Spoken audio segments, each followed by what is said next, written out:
Hello, and welcome to that episode of Todd Talks. And Todd Talks, people listen because the world is not enough. Hopefully. I mean, is the world really enough? Let's dive into this. No, I'm just joking. Because today, we're back. Oh my gosh, my hair is standing on end because we are back. Because it's time to break down the Season 9B premiere episode of Death Battle. James Bond versus John Wick. And oh, I had fun doing this one. I binge watched every James Bond movie and every John Wick movie 3 times. I'm kidding, I really didn't do that. I probably should have done that because it might have made me a little bit more prepared. But, we'll do with what we can. And I'm not afraid to say, I'm torn. I'm torn about who's going to win this because I've seen a lot of people say one person, a lot of people say another, and then after my research, I'm up in the air. So, Bond. James Bond. I'm going to talk the entire preview as Sean Connery, and then I'm going to switch to Roger Moore. And then I'm going to go Daniel Craig. Okay, I don't think Craig sounds like that, but you get the idea. There's been a lot of Bonds, but as they note in the preview, they're all Bond. Okay, sorry, Jocelyn. I love the codename theory, and we all love you, but it's one Bond. So, James Bond was created by Sir Ian Fleming. And side note here, not only did he base it off of several people he knew, including his own brother, with some eccentricities that he personally added in, he called the guy James Bond because he thought that was the dullest name he had ever heard. Look it up, it's true. He wanted James Bond to be a guy that things happened to, and that made him intriguing. Obviously, he changed that over time. But also, not every James Bond novel has been written by Ian Fleming. There are a lot that were written posthumously, including many movies that were not based on the books. But I digress. James Bond is indeed a Scot, all right, which is why Sean Connery was the man who played him first. Well, officially. And don't get me started. When he was young, his parents died in a skiing accident, and this led him on a series of mini adventures until eventually he joined MI6. I gotta stop here though. If you look at the official, I can't. I'm not making this up. When he was 12, if you look at the official canon, when he was 12, he went to a certain boarding school or whatever. He got kicked out because of, and I'm basically quoting here, girl issues with a maid. When he was 12. Ooh, what a guy. Anyway, he joins MI6, then goes into World War II, because remember, this is the original version of Bond, and he becomes one of the commanders of the Navy. And after that, he joins the Special Services of MI6, and eventually becomes a 00 agent by killing two people who were sanctioned to die. In the books, it wasn't a person in the bathroom and then another guy. It was actually I think it was a Chinese spy and then a betrayer of agents. Either way, he got those 2 kills, and after that, he was licensed to kill. Thus, he could literally kill people with impunity as long as it was, governed, basically sanctioned or understandable. So, like, you can kill a henchman, but you can't kill a random civilian. Okay, that's why there have been rogue MI6 agents in 00s, which we saw in GoldenEye. Throughout his adventures, James Bond has literally traveled the world, been from, island paradises with, of course, evil villains to New Orleans. He's been to London. He's been to Japan. He's been to Russia with love. He's been to freaking space. All right, he was in space before Fast and Furious was. Okay, so they were copying him. And throughout these adventures, they all were basically the same in that there was always someone trying to take over the world, take control of something, and it didn't matter if it was an individual or an organization like Spectre. It was his job to find out what was going on and take them down. And as the gentleman spy, it was his prerogative to do it as suavely and as clandestine as possible. You see, while it may not be conveyed at times, 007 is not meant to be a name that you know. All right, there are people who know that, people who are in the know, but the reason he is a master of disguise and infiltration is because if you don't know him, you don't know him, so he could, disguise himself as a doctor, as a physicist, as a Japanese man. In one, it doesn't age well. It really doesn't age well, and so on and so forth. But his skills are not to be denied, because whether you look at the books, the movies, the video games, which are technically canon, and so on and so forth, you see that he is just simply the best. I actually forgot about that line until it literally popped into my head. You're welcome, ladies and gentlemen. Uh, so he's got incredible hand-to-hand skills, as we saw in the preview, which mix a variety of skills, including Krav Maga and Muay Thai and such and such. It's meant to be brutal and allow him to get the strikes in to handle some of these enemies, which is good because if you recall the various James Bond movies, he's got to deal with guys that aren't exactly normal, like Job or Jaws or Thundar. These names, my gosh, or Mr. Hinks with the weird thumbs. Anyway, he's got to deal with these guys and keep up with them, and so he needs those extra special set of skills. And then, of course, there's his various weapons that he uses, which is, of course, starts with his Walter PPK or PP9, or sorry, P99, depending on the movie. They switched back to the PPK eventually, which is his standard. And it, like I said, only holds 9 rounds, but it can only be used by him, which is very handy. And we've actually seen that in multiple death battles, including Red Hood Winter Soldier. But that's just like the start of his weapons, because he is. See, this is the thing here. The reason that the PPK or P99 is his standard is because he's a spy, right? He's not meant to have this armory on him. That's also where the gadgets come in. I'm going to get to them. It's meant to be concealed. Everything is supposed to be concealed. I mean, these before the Daniel Craig version and even Pierce Brosnan, it was meant to be something that you would not be able to see, like, which is why the PPK could fit into the vest and not be noticed, because it's that small yet very effective. But he has, of course, used various other weapons. He has used a sniper rifle at least once. He's had multiple versions of an assault rifle. If you remember when Daniel Craig at the end of Casino Royale attacked Mr. White, he had the assault rifle on him. So that's an example of that. And he's used other weapons, but his go-to, the thing he carries on him, is his Walter PPK. And then everything else is just either additional, he steals it, which you've seen in multiple movies, or basically used in very special circumstances. I think, if I recall, Tomorrow Never Dies, when he was teaming up with the Chinese agent, she had an arsenal in her room, and he took weapons off of that. It's that kind of a thing.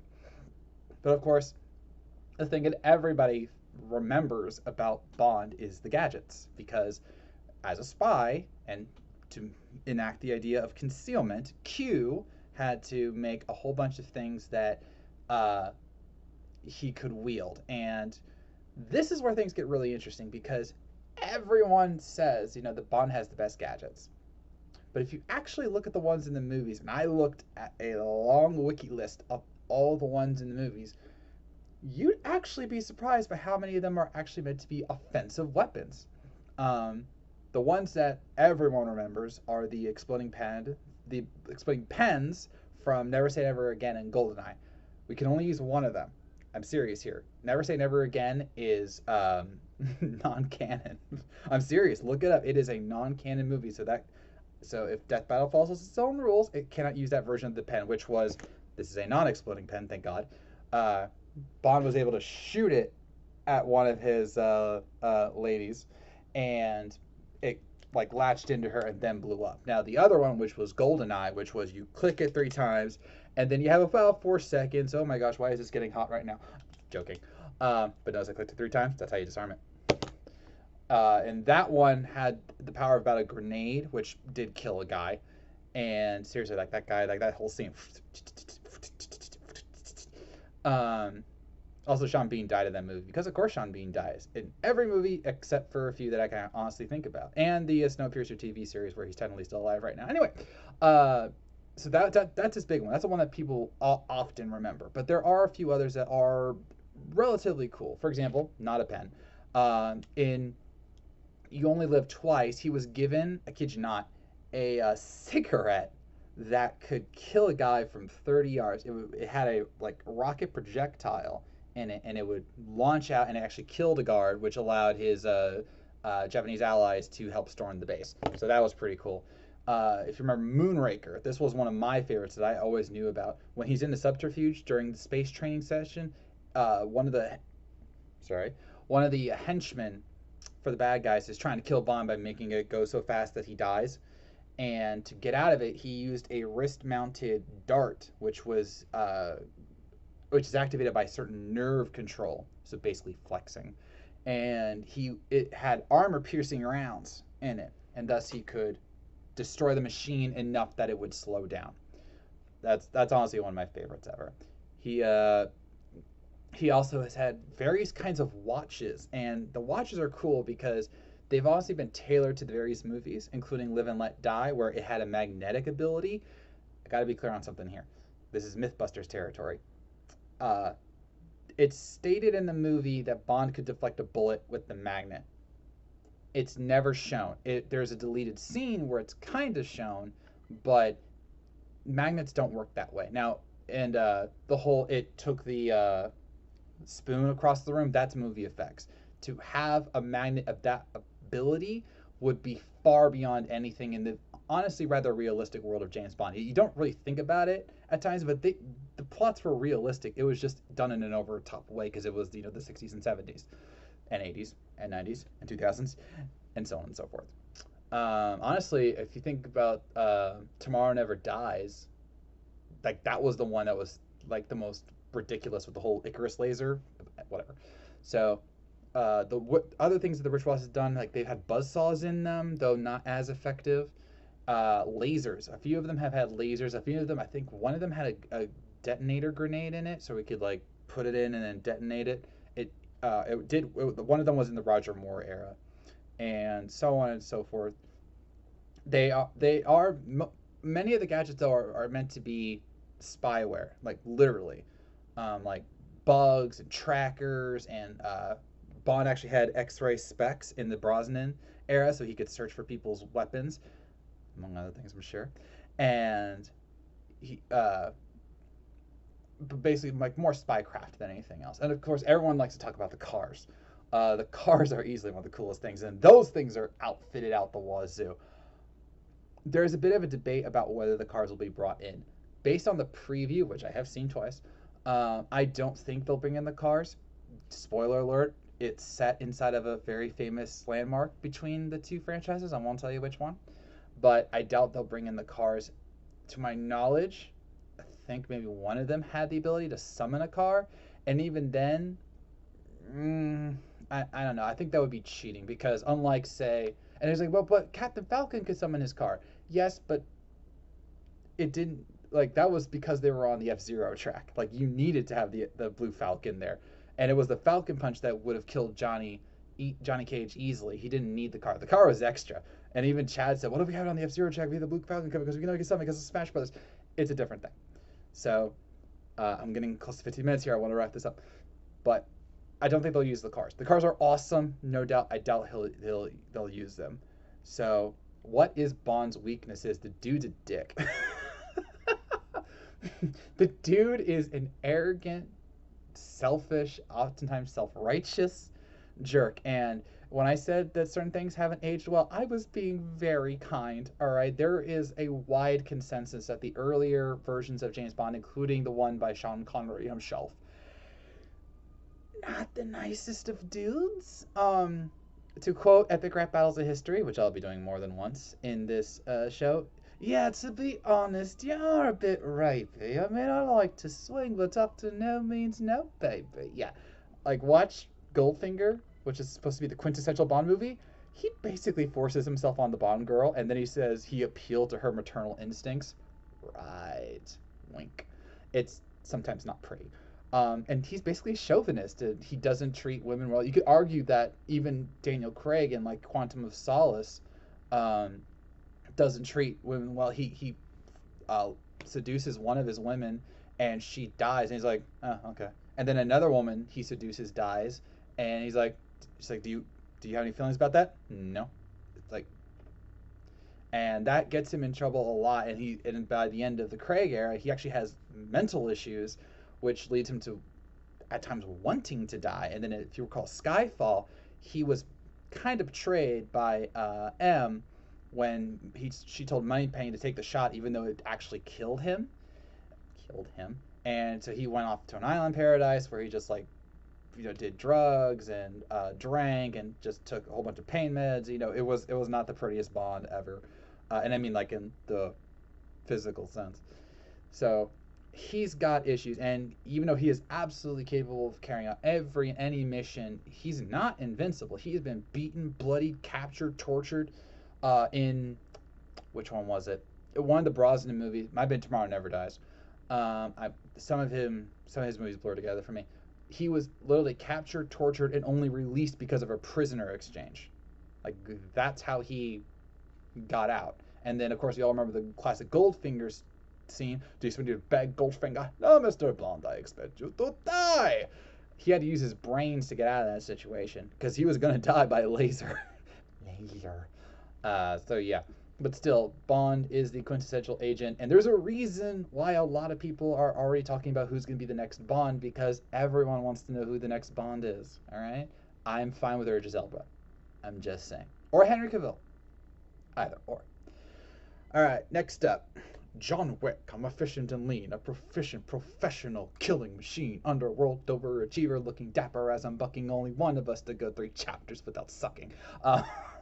Seriously, watch the epic rap battles with James Bond and John Wick. It's great. But yes, let's talk about Jardani Jovanovic. All right. When he was young, he was brought up by the Romarani crime syndicate and trained to be a brutal fighter and killer. And this is where his history gets a little wonky, because he is a movie first character. I thought he was actually created from some books, but apparently I was wrong. There were comics made of him afterwards, but and a video game in John Wick Hex. But the movies are the prime lore, and because of that, we honestly don't know what happened to him after he went from trained as a child soldier to where he was in the first movie. We do know that he went into Mexico for a short point in time. And that's where, after a village was burned down because of him, long story, he took the name John Wick to have a more normal sounding name. Actually, Jardani means John in Belarus, and Wick is meant to be a kind of way to reference his last name. So Jardani and or Jean eventually became Baba Yaga, the boogeyman, and or as a certain Vigo Tasarov, who I'll be mentioning a lot, noted, he's the guy you sent to kill the freaking boogeyman. That's how good John is. He became such a legend in let's just say a couple decades. Let's be fair. That he was the guy you fear, period. And there's even an unconfirmed rumor that he might have been actually in the U.S. Marines. All right, if you look at the tattoo on his back, it says "Fortune favors the bold," which is a reference to the Marine Corps. It is a phrase used by the U.S. Marine Corps. And given his training, it's not inconceivable that he could be that.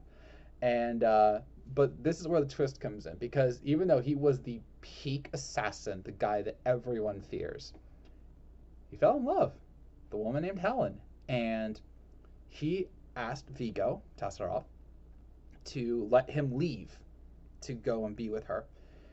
He said yes under one condition. He gave him an impossible task, which in this case was to kill all of his rivals in one night so the Tasarovs could reign supreme in New York. He wasn't supposed to win, but he got a little extra help from a guy he would later kill, and he was able to complete the task, so Vigo had no choice but to let him go. 5 years passed. 5 years of happiness, 5 years of bliss, 5 years of no killing, and Helen dies because of cancer or other. It was a cancer. Like, I saw one person say cancer, another person said it was undescribed. She dies. Okay, the woman dies, and he tries to live on with this giant hole in his now broken heart. And this is where the dog comes in. Yes, the dog. I'm having so much fun with this. I love the John Wick series. Um, but he gets a dog because Helen knew that when she died that he would need something to hold on to, something to remember her by, something to kind of live for. And so he had the dog. He also had a really nice car, which got the attention of Yosef Tassaroth, the son of Vigo. He didn't know about John, probably because of the 5 years he was gone. And so after John not so politely turned him down. I mean, he spoke in Russian and basically said, you ain't getting this car. Um, Yosef and his pals or whatever, they went into John's house, beat him up, killed his dog, and took his car. They would only for a small amount of time be able to regret that mistake. One of my favorite lines in all of John Wick is when Vigo calls up John Leguizamo's character. I can't remember what the character's name is, but he's the mechanic. And he goes, "Did you strike my son?" "Yes, sir, I did." "Will you tell me why you did that?" "Well, sir, your son killed John Wick's dog and took his car." Oh, click. That's how much John Wick is feared. Oh is the only thing that Vigo could say because he knew just how much his son had effed up. And he promptly told him that after he punched him twice in the gut. So, anyway, this starts a long cycle of violence that is all about revenge for Johnny. And he gets it in every way imaginable, okay? Vigo, in the beginning of the first movie, sends a hit squad of 12 men, 12 professional killers to go after him. John wipes him out, no problem. John goes into a nightclub called the Red Circle, and he kills 21 different people on his way to try and get a Yosef. And he does so. He doesn't kill Yosef because he manages to escape, but he kills a whole bunch of people with minimal effort. He eventually goes to a church that he knows that Vigo uses as a safe house for some of his stuff, kills a bunch of people, lures Vigo to him, and basically demands, while holding a big freaking gun, that he needs to tell him where his son is. He does so, and he kills the son with minimal effort. He literally shoots him once, son begs, boom, doesn't even talk to him. No words. That's who John Wick is. He will kill you, and he will leave. And then eventually Vigo comes after him again, kidnaps him, but he gets out. It's a long story. And eventually kills Vigo and wipes out the entire Tassaroth mob basically in one shot, loosely. Then, of course, in John Wick 2, he goes to where the car is and gets that back and actually leaves the brother of Vigo alive because he's like, "I'm good if you just let me have the car." The car is just as important as the dog. Yeah, it's great. And then John Wick 2, remember the guy who helped him with the impossible height? Yeah. Possible job, whatever. He calls in his chip, if you will, a literal marker, and he blows up John Wick's house when John says no, because I don't want to get into it. Yeah, he got into it. He had to go to Italy, kill the man's sister, which he technically did. It's a little, yeah. And then he has to endure a contract because, surprise, the guy betrayed him because, oh, you killed my sister, John. I can't let that stand if I'm going to take her position. So then he had to deal with a whole bunch of assassins, which he promptly took care of, including Ruby Rose, the woman, not the Ruby character, just to be clear. That would be an interesting fight. I'm not gonna lie. Oh my gosh, Mr. Wick, are you gonna try and kill me now? Yeah, I think I'm gonna have to kill you, kid. See, I could do a good Keanu. Anyway, so kills a bunch of them, and then he kills the guy. Problem: he killed him in the Continental, and that is against Continental rules because it's the world of assassins, and there are rules that he has to follow, which leads us to John Wick 3: Parabellum, my favorite and possibly one of the best films ever made. You heard me. Where he has to literally go up against a world of assassins as he tries to find peace, and he kills a lot of people.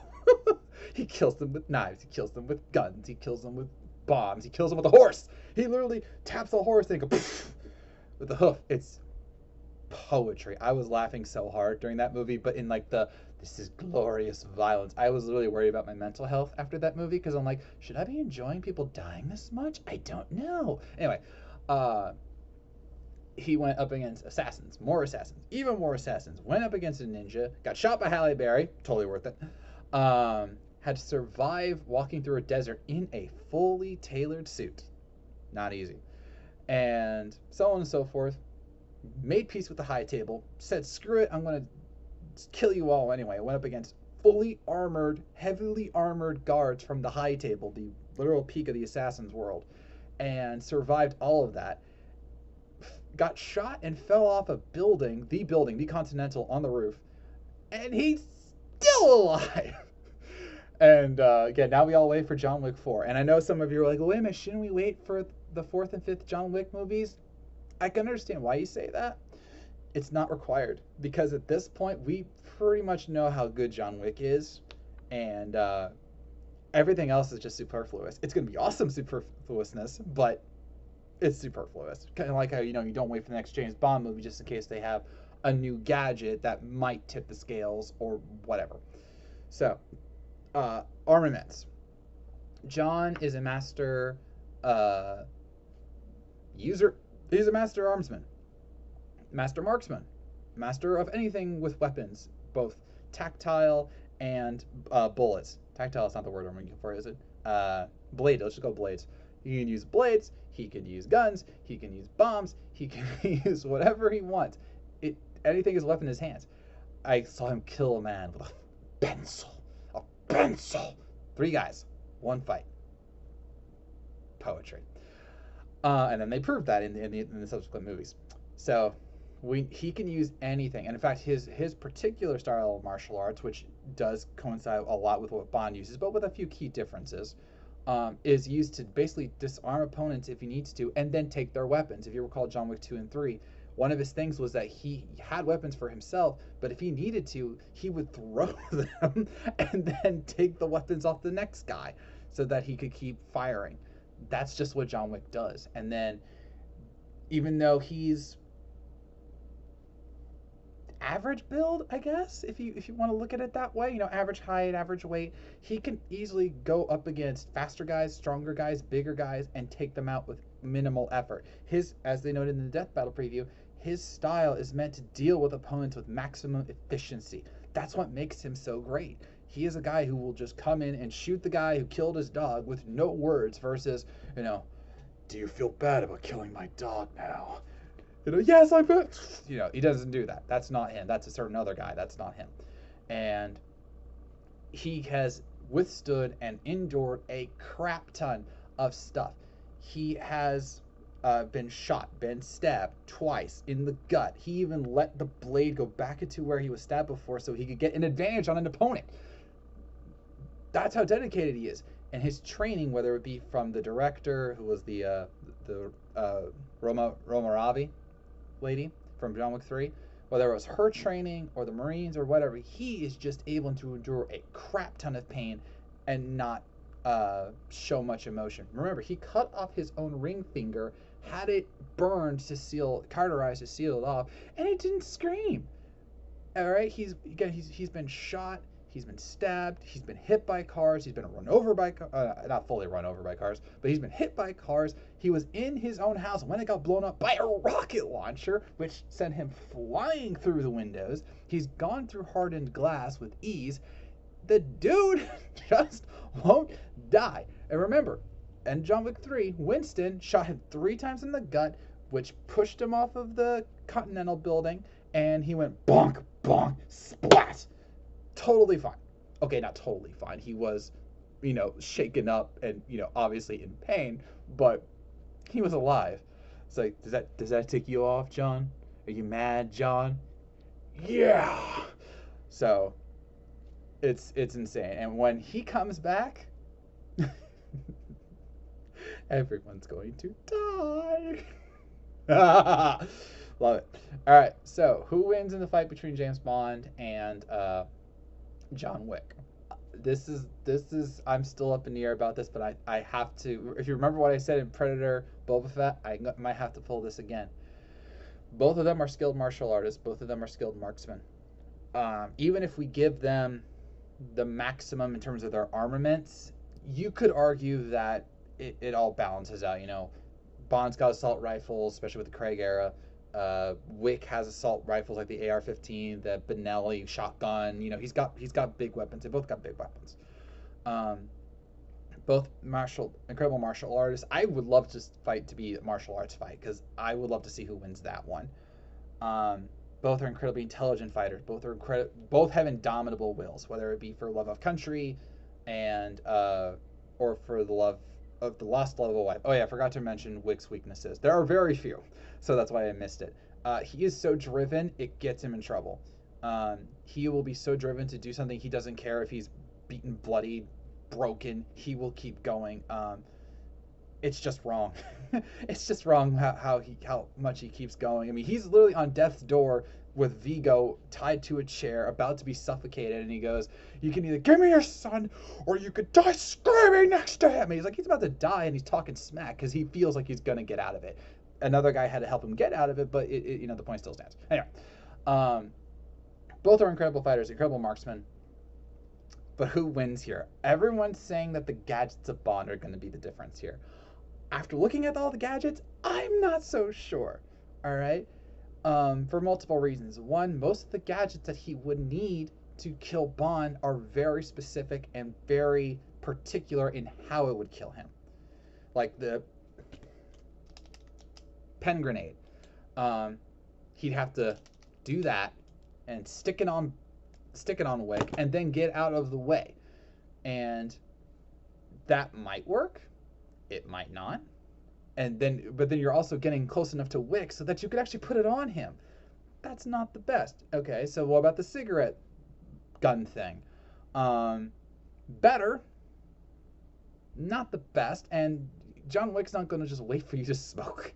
Remember, this is about killing person the quickest, and Bond pulling out a cigarette and aiming it at Wick's gonna know something's up. All right, Wick's not an idiot. The biggest one for me would be the wristwatch, which has a laser. We don't see it killing one though, and again, you have to be close enough for the laser to kill Wick. And then the wrist mounted dart is my thing that it could work, because that is the only thing that I saw that is armor piercing. Armor piercing, yes. Don't forget, as shown in John Wick 2, bulletproof suit. It is specifically stated that the suit is weaved in such a way that it will allow zero penetration but much pain. All right, and I rewatched that clip just to make sure I heard it right. It's zero penetration once it gets to the actual armor parts, and it'll hurt him, but as we all know, John Wick is basically immune to pain. So Bond does not have a bulletproof suit. You'd think in the Craig era that they would make it a bulletproof suit, but they didn't, and the logic is that if they wove it a certain way, that people would suspect it's a bulletproof suit and thus probably aim for the head. So Bond does not have a bulletproof suit, and John Wick does. John Wick repeatedly and quite often goes for headshots because he knows that the people he deals with, like the assassins, the high table, and whatever, they have similar suits and training to him. So they'll go for his head. So in the first movie, he shot 40 people in the head. In the second movie, he shot 109 people in the head. 109! All right, and then with the third movie, he went up against armored individuals, and even though he was undergunned, he found a way to kill them anyway. Because that's who John Wick is. He is the most efficient killer you will ever see. Bond is a great killer. He has killed plenty of people, and especially in the Craig era, he has gone up against multiple bad guys in really quick time and won. They had to change that because in the previous ones, if you really look at the people he fought, it was never really a gunfight. It was more times than not hand-to-hand, or using the gadgets, or getting really lucky and using their own abilities against him, like when he used the electricity on Jaws' jaws, or electrocuted Oddjob by putting his hat into a steel post so he could electrocute him, and so on and so forth. Wick is designed and trained to kill you as quickly as possible. Remember, Death Battle Rules is about who can kill you the quickest, the most efficiently every single time. Like they even noted in the Boba Fett Predator one, the Predator could kill Boba Fett if he got the right amount of shots in, and used the right weapons, like the plasma weapons that he had. But Boba Fett's going to get him more times than not. This is why I'm thinking the same thing here. Bond can kill Wick, especially if he aims like the wrist dart perfectly. But that's a perfect shot, and it's not stated how big the range is on that dart. Same with the cigarette. He'd have to aim for the head, and I don't think John would allow that. And personality wise, Wick is going to go for the kill first time every time. Bond usually has to be coaxed into going for like the headshot because it's the easiest option. Like when they like one of the clips they showed for Craig. I might lose. I like. Oh, look at the stats. I'm sorry, but do stats matter to? Oh, bullets. Both of them have dodged bullets. Both of them have dodged and endured incredible crap. All right, but if we're talking about the guy who you would hire to kill someone, you go with John Wick. All right. If it's a mission to save the world, you call James Bond because they'll find a way to get it done. If you want someone to die and die quickly, you call freaking John Wick. So I'm going against the grain, and I'm picking John Wick to win this fight. Um, 36 minutes. Oh, what are you gonna do? Hey, I'm back, baby. I'm back, baby. So, with that, I'm ending this episode of Todd Talk. Who do you think is gonna win between James Bond and John Wick, and why? And of course, are you excited for Death Battle to be back? I'm excited. I hope you are too. So, I thank you for watching. It made as far I know you were listening, and I'll see you around.